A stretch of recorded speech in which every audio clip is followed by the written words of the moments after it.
Thank you so much, Ella, D-Wallet, for hosting this amazing event, this amazing place. I'm Niv, I'm the CTO of Hexagate. We're a real-time security monitoring platform. Basically, we help protocols, asset management chains, such as Coinbase, Polygon, EigenLayer, and many others to keep their contracts protected. And what I'm going to talk about primarily in this talk is about invariants. So I'm guessing you guys are going to hear more about invariants in this in other sessions as well. So that could be a good primer for that. So some of you might already know that, some of you might not. So I'm going to cover some of that. Cool. Awesome. So we're going to start with the basics. So basically, as Michelle mentioned, we share the same vision of if we're going to have an on-chain economy, so we must have contracts safe and secure for people to actually use that. Personally, I think the best metrics for me is how much funds am I willing to allocate to contracts because of trust issues. What we're trying to do with Hexagate is basically to make people trust smart contract code, which is from our perspective a big trust issue in the industry so far. And the reason this is so challenging is because contracts are hard. To protect them, contracts are hard. Building them is hard, and also protecting them is hard. So we're not just expecting anyone going mainnet, obviously, not to be hacked the minute after, because people are so much incentivized to hack them. So the reason this is so complex is because you have so many different angles in which you can get wrecked. So starting with financial risks. So for instance, any protocol going live, even if it's a fork, then it has so many things that could go wrong, which is any Oracle problems, any parameter that you configure in the wrong way, any market manipulation that could go wrong, and so on. And some people, many others, could call it highly profitable trading strategies when they hack your contract in whatever legitimate or non-legitimate way. And this is just one of the risks. Another thing is composability. So when Euler, for instance, was hacked, any other protocol that's built on Euler was also impacted because of that.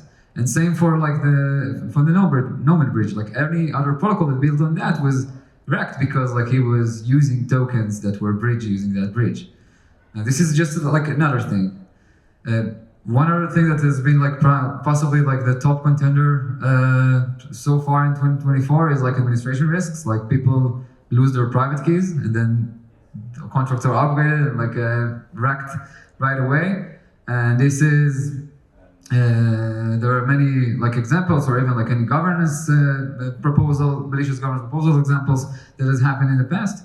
So there's one thing, and lastly, obviously cybersecurity type of risks where you have novel vulnerabilities in contracts, where people, write contract code, they get audited and everything, but still, 0 day is lurking somewhere in the code, and either an individual from somewhere in the world or a state-sponsored sees that and then exploits that right away. So this is why it's hard, so many things to take care of, and eventually, when you are 10 people building a protocol, keeping all of that in mind is super challenging, obviously. And normally, when we work with protocols, they don't even know where to begin. We have this contract, even we might have forked a well-known contract, and they don't know where to begin. So obviously, the first thing to do is threat modeling. What do we even want to protect? So the way we kind of bucket these two type of threats is the unknown threats, which is the things that I don't know of, and the known threats. So the unknown threats is basically the fact that even if I got audited, it doesn't mean that I'm well protected. So the way we tackle that, and this is not the main topic of this talk, is the fact that we're able to uncover 0-day exploits in the wild, even without knowing what the 0-day exploit is. So just maybe taking an example, the Euler one, everyone knows that because that was a prominent one, was a $200 million of a hack of the Euler team, which is an incredible team, really security aware and everything, but still like they had a 0-day vulnerability that someone eventually found. And like the way to uncover that, like, is normally what we do is that we run machine learning models to detect malicious transactions without knowing like what's the actual vulnerability, but rather like what's the threat. So this is like the ARMA threat. This is our strategy to cover that. But the known threats are somewhat easier in that sense because you know things might break in the protocol. So that could be like, you know, a bad Oracle update. That could be like some invariants in the protocol. For instance, like all the users in a lending protocol must adhere to this and that, like conditions and so on. So these are things that you know your protocol should have within them, and should always be true. And also another thing like to keep in mind is we're trying to combine these two strategies together, like the unknown threats and the known threats. So this is like the theme of this also, this talk is that we're not aiming to cover all threats all at once and like provide like a single bullet, but rather like a way to protect protocols like with layers. So we're gonna focus in this call in the known threat layer. Cool, so known threats. So basically, like as mentioned, like the protocols eventually, like when you are designing that, they have like working properties, like just as this is why they call protocols. They adhere to some protocol, and that means that we are expecting some things in a protocol to always be true. So this is like what we call invariant, which is something that is always true, right? In the protocol and is never changed. For instance, like with tokens, one of the most trivial invariants is the sum of all balances should account for the total supply. Now, if someone is able to somehow change like a balance of specific users without affecting the total supply, that means that the invariant broke and then the token is broken. So this is like one thing. And another thing could be like the total supply might might be an invariant of protocol, might never exceed a specific number. So if someone is now infinitely minting like tokens, that means that this invariant broke, and so on and so forth. Like the main thing with invariants is that you are not expecting just one in a protocol. Of course, like some protocols have that, like Uniswap v2 has that. Some protocols have like, they could have like hundreds. Like with Base, for instance, like we work intimately with them, or Eigenlayer, like they have hundreds of invariants mapped on Eigenlayer because it's such a complex system, or with Base fault proofs, right? Like this is a highly complex system, like the optimistic rollups. So they could have like hundreds of invariants that actually define how the protocol should behave, like what we're expecting for that to behave. So basically, like when an invariant breaks, that means like we are in something bad happened. And again, like just another example could be like, you know, we have our own Oracle, so in invariant, it could be like that. We're always expecting the Oracle never to change by this and that percentage, or like the total withdrawal of funds of a specific user never should exceed like the deposited funds and so on. This is like a simple invariant on wrapped ETH, right?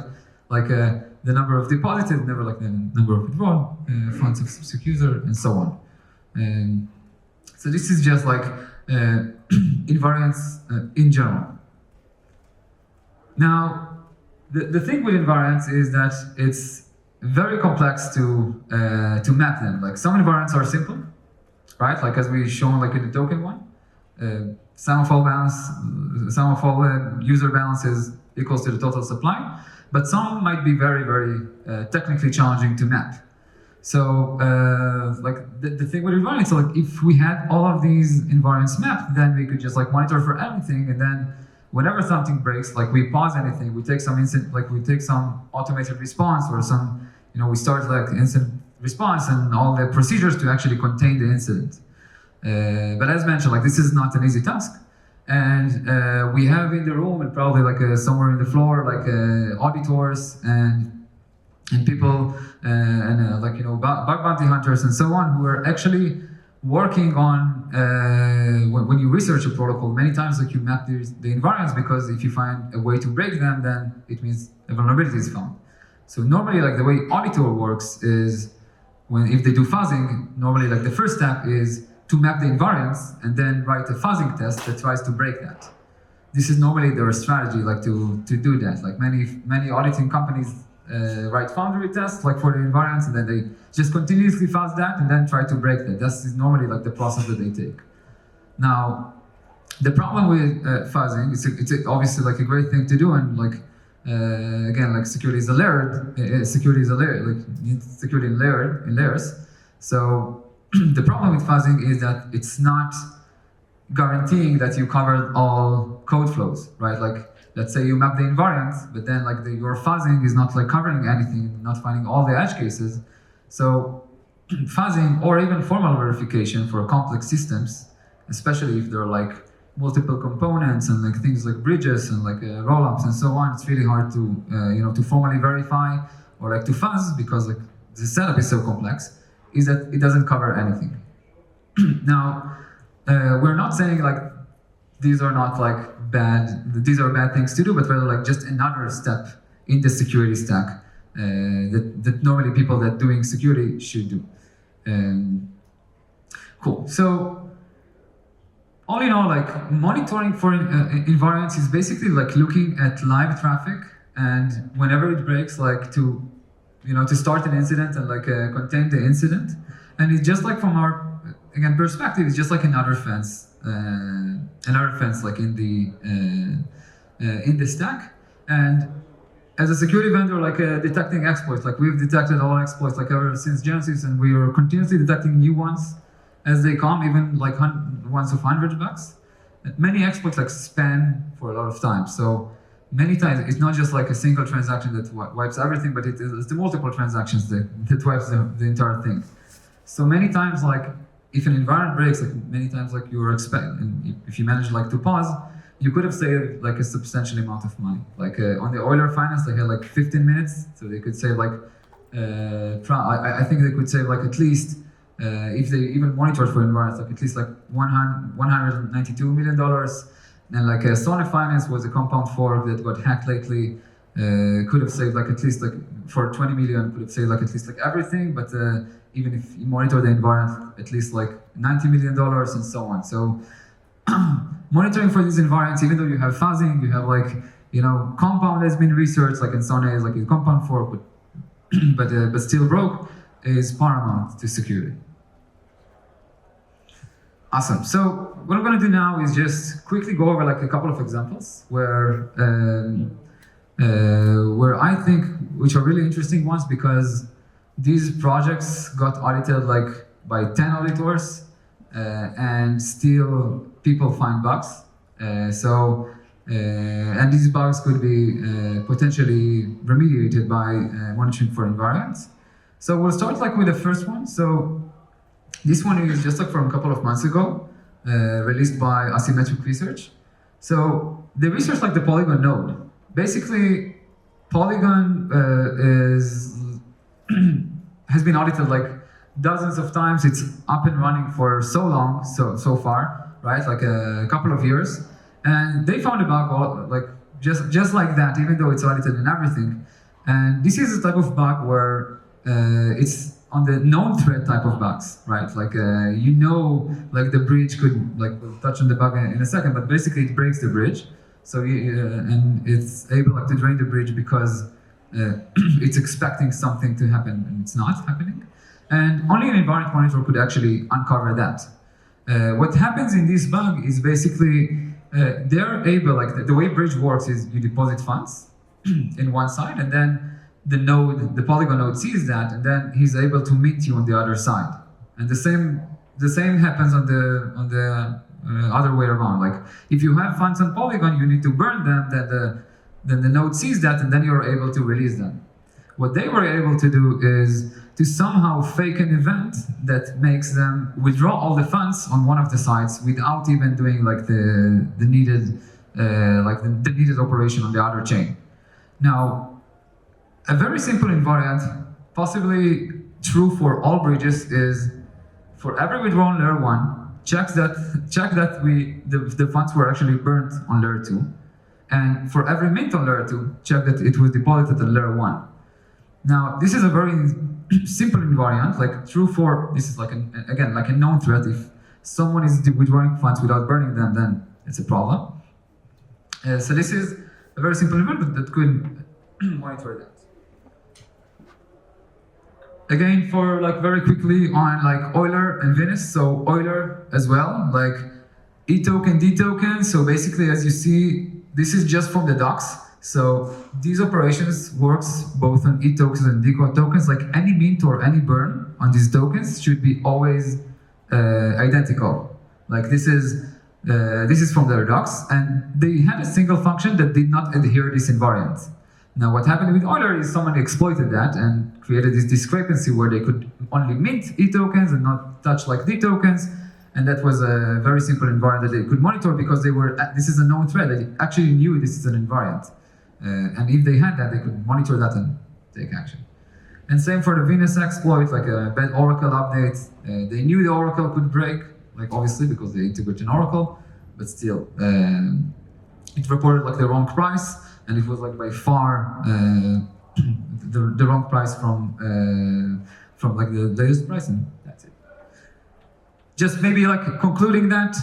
So detection is just not enough, but this is just like the main thing that I'm bringing here is like you need to continuously map invariants, like and monitor invariants. Like that could save like hundreds of like billions of dollars, as like I just demonstrated. And we are working on like also this is maybe another topic for instant response and everything. So this is kind of depicts like the whole process in which we think only on the detection side, obviously, but it has to be coupled with auto response. Thank you.